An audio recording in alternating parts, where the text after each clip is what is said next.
السلام علیکم ورحمۃ اللہ۔ بھائی کا سوال ہے کہ ایک حدیث ہے، یہ حدیث کہاں پر ہے اور کس نمبر میں ہے، اور حدیث کا درجہ کیا ہے؟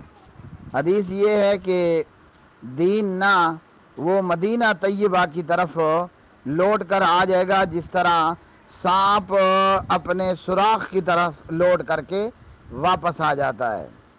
پیارے بھائی، یہ صحیح مسلم ہے اور کتاب الایمان ہے۔ جب میں نے کہہ دیا کہ یہ حدیث صحیح مسلم میں ہے اور حدیث نمبر یہاں پر بنتا ہے 374، تو یہ مطلب یہ ہے کہ یہ حدیث اعلیٰ درجے کی صحیح روایت ہے۔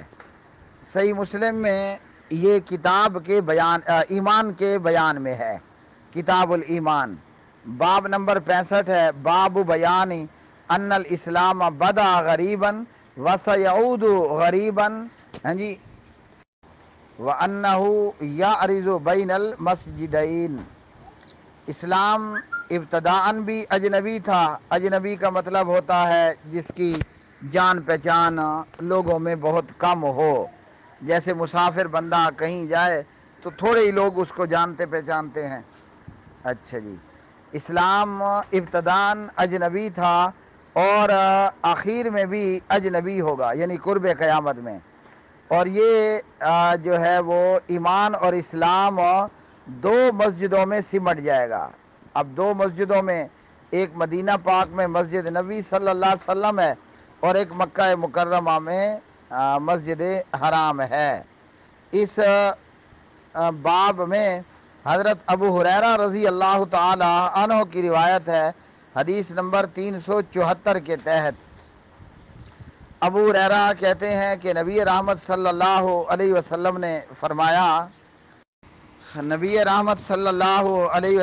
فرمایا، ان الایمان لیعرض الی المدینۃ، ایمان مدینے کی طرف لوٹ آئے گا۔ ہاں جی، ایک تو یہ کہ ایمان اجنبیت میں آیا اور پھر اسی دور کی طرف لوٹ جائے گا، اور فرمایا کہ ایمان مدینے کی طرف یوں سمٹ جائے گا کما تعرض الحیۃ الی جحرھا، جیسے سانپ اپنے بل کی طرف سمٹ جاتا ہے، یعنی ادھر ادھر گھومنے کے بعد سانپ جو ہے وہ اپنے بل کی طرف جاتا ہے۔ اب ایک تو بات یہ معلوم ہوئی کہ ایمان اور اسلام شروع میں اجنبی تھا تو کوئی اس کی جان پہچان نہیں رکھتا تھا۔ اچھا جی، دوسرا اس حدیث سے ہمیں یہ بھی نکتہ معلوم ہوا کہ سانپ ایک ایسی چیز ہے، وہ جدھر بھی گھومتا پھرتا رہے وہ اپنا ایک باقاعدہ گھر بناتا ہے اور اسی اپنے گھر اور بل کی طرف وہ واپس بھی لوٹ کر کے آ جاتا ہے۔ اور اسی باب میں عبداللہ بن عمر رضی اللہ تعالی عنہما سے 373 پر ہے، ان الاسلام بدا غریبا وسیعود غریبا کما بدا وهو یعرض بین المسجدین کما تعرض الحیۃ فی جحرھا۔ اور اسی باب میں 372 پر ابو ہریرہ سے ہے، بدا الاسلام غریبا وسیعود کما بدا غریبا فطوبی للغرباء، اسلام کی شروعات اجنبیت سے ہوئی اور عنقریب یہ اجنبی ہو جائے گا، ہاں جی، جس طرح کی اس کی شروعات ہوئی تھی۔ اور فرمایا کہ خوش بختی ہے اجنبیوں کے لیے۔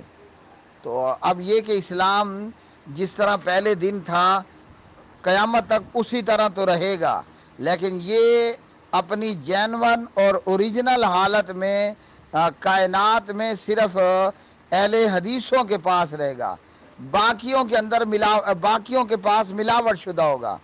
اب بازار آپ جاتے ہو نا، قادیانیوں سے آپ نے دنیا میں زندہ رہنے کا حق لے لینا۔ انہوں نے مرچوں کے اندر اینٹیں پیس رکھی ہیں، واہ واہ مسلمان ہیں جی۔ کئی دکانداروں نے چائے کی پتی کے اندر چنے کا چھلکا پیس رکھا ہے نا۔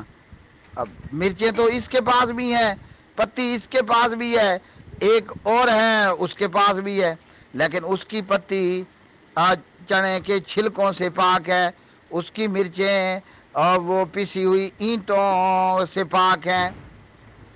اسی طرح ایک دکاندار ہے، وہ دودھ بیچتا ہے، اس نے نا دودھ کے اندر پانی ملا رکھا ہے۔ ایک دکاندار ہے وہ کہتا ہے کہ یہ خالص گائے کا دودھ ہے، مگر اس چول نے اس میں بکریوں اور بھیڑوں کا دودھ ملا رکھا ہے۔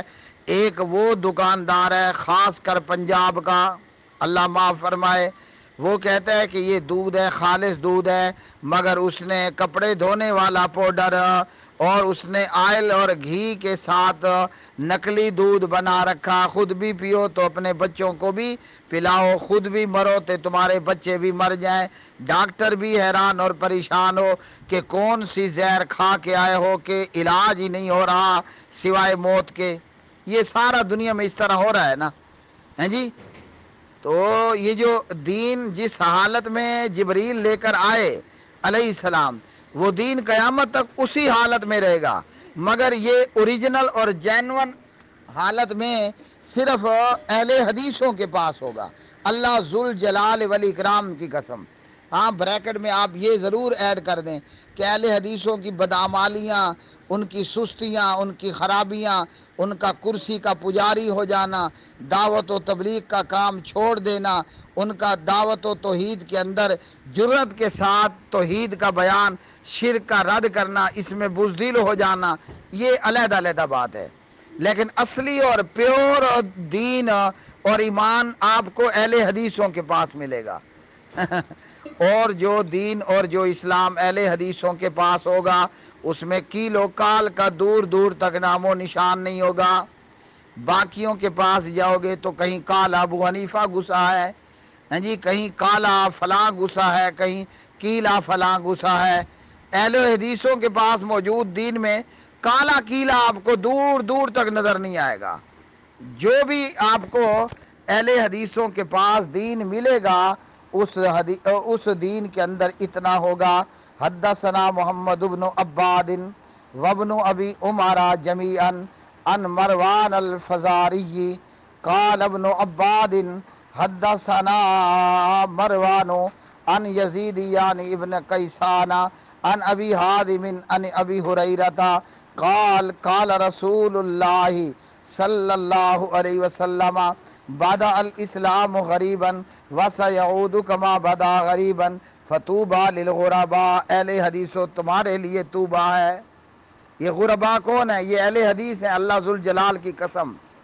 میں اس لیے نہیں کہہ رہا کہ میں اہل حدیث ہوں، میں قرآن کو اور حدیث کو پڑھ کر دیکھ کر علی وجہ البصیرت یہ دعوے کے ساتھ کہتا ہوں کہ یہ جو غرباء ہیں جن کو طوبہ دی گئی ہے، خیر میری پوتر میرے سامنے طوبہ پڑی ہوئی ہے، یہ والی طوبہ نہیں، جنت میں ایک مکان ہے اس کا نام طوبہ ہے، اور سادہ لفظوں میں طوبہ کا معنی بڑھتا ہوتا ہے خوشخبری۔ تو یہ میری والی بیٹی طوبہ نہیں ہے، وہ جنت والی طوبہ کی بات ہو رہی ہے۔ تو یہ غرباء کے لیے طوبہ ہے۔ یہ غرباء کون ہیں؟